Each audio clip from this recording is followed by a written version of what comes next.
ఇదే కదా నీ కథ, ముగింపులేనిదై సదా సాగదా.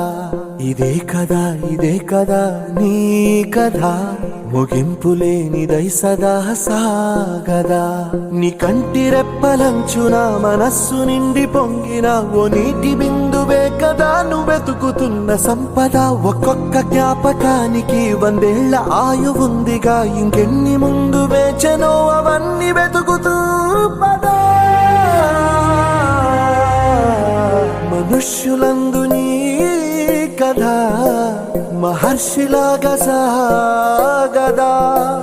మనుష్యులందు నీ కథ మహర్షిలాగా సాగదా.